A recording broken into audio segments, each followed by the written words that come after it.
Hello, the Pioneer viewers. Today, we will again analyze the latest developments regarding the Russia-Ukraine war. As you know, the fighting between the Ukrainian armed forces and the Russian armed forces has intensified at some points. There are some reports that the Russian forces have made new gains in some of these areas of intensification. But since we have not yet been able to confirm them, we will treat them as allegations.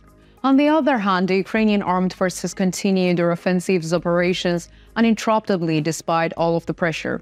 The Ukrainian armed forces continue their attacks against Russian troops on the Zaporizhia and Kherson front lines, while the Russian armed forces continue their attacks on the Donetsk and the Bakhmut front lines. On the other hand, we observe that there is also activity around the Luhansk front line, which we do not often cover it in our reports. What is happening in the regions where intense clashes are taking place? Let's analyze the developments together. As the Pioneer team, we continue to bring the Russia-Ukraine war to your screens. Don't forget to subscribe to our channel and turn on notifications so as not to miss our daily map reports and reports on the agenda. You can also support me and my team by using the super thanks button below the video. Let's start if you're ready, the Pioneer reports. Let's start our report by analyzing the latest developments on the Kherson front line. We mentioned in our previous report, at the time of writing, the Russian armed forces were continuing their offensives against the Ukrainian Marines stations on the islets on the Kherson front line. According to the latest reports, the Russian army failed in these attacks. After the unsuccessful attacks, Russian troops stopped their attacks in the region and withdrew. Ukrainian troops continue to maintain territorial control. Another area where clashes intensified on the Kherson front line is the Krinky direction. According to the latest information from the region, artillery units of the Ukrainian armed forces carried out an intense artillery attack on the forested areas in the direction of Krinky. Following these attacks, Ukrainian infantry units mobilized and launched an attack on the positions under the control of the Russian armed forces. We observed intense clashes in forested areas. The Ukrainian armed forces are trying to gain a foothold in the vicinity of the forested areas. Obtaining the foothold here will pave the way for the further advances of the Ukrainian troops in the direction of Krinky. We know that the Russian troops in the region are tired and worn out. In addition, as you know, the Russian defense fortifications here were heavily damaged in the recent storm.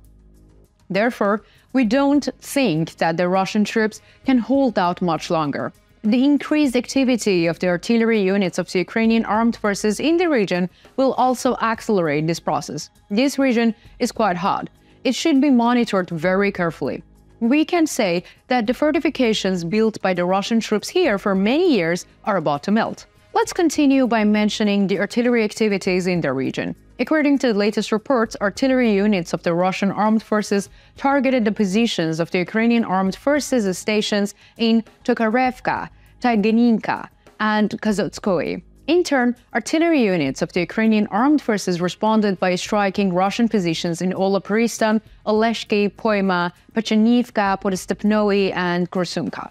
Let's continue our report by analyzing the latest situation on the Zaporizhia front line. We also mentioned in our previous reports, the calmness that has lasted here for a while has been broken and intense clashes are taking place. Especially the clashes have intensified in the Robotny section of the Zaporizhia front line. As we mentioned in our previous reports, Russian troops intensified their attacks against Ukrainian troops in the western parts of the Robotny.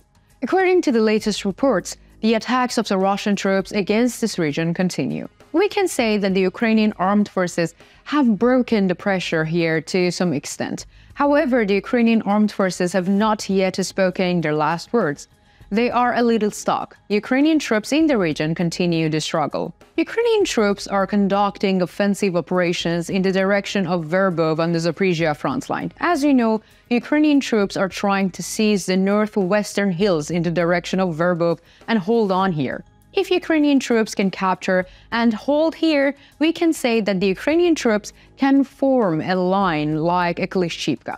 The information of this line is very critical. In this way, the Ukrainian army can seize permanent positions. Let us also mention the artillery activity in the region. According to the latest reports, artillery units of the Ukrainian armed forces targeted Russian troops in stations in the direction of Kopani, Novoprokopivka, Novopokrovka, Novofedoryovka, and Verbov.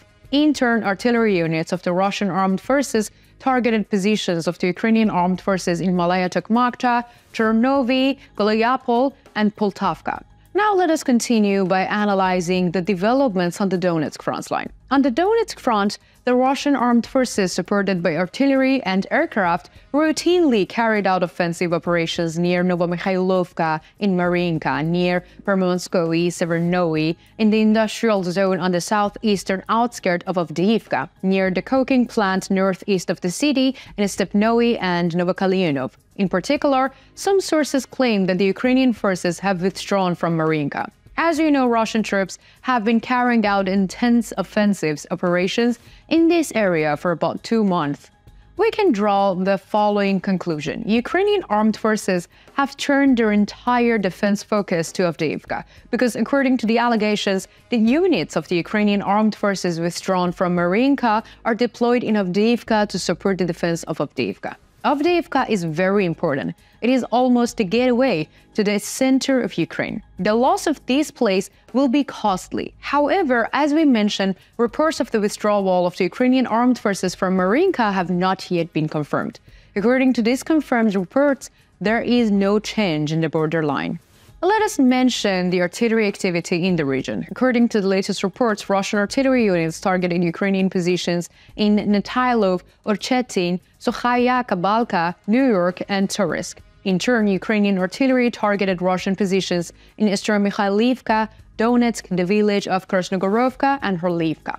The developments on the Bakhmut front line show that after the shelling, Russian forces continued their offensive northeast of Klishchivka in an attempt to drive the Ukrainian army away from the hills. However, these attacks were not successful. Russian troops are also organizing an attack on the Bogdanivka from the direction of Hromov and Berkhivka. However, there has been no change in borderline so far. On the Luhansk front line, there are clashes in Serbianki forested area near Sinkivka. Especially in the direction of Sinkivka, we see that the Ukrainian armed forces are carrying out intensive attacks to regain the positions they lost. However, there are no border changes so far. What do you think? What do you think about the withdrawal of the Ukrainian troops in the Donetsk front line? Do you think the Ukrainian troops will be able to protect Avdiivka with this strategy? Let me know in the comments. I read and care about all your comments.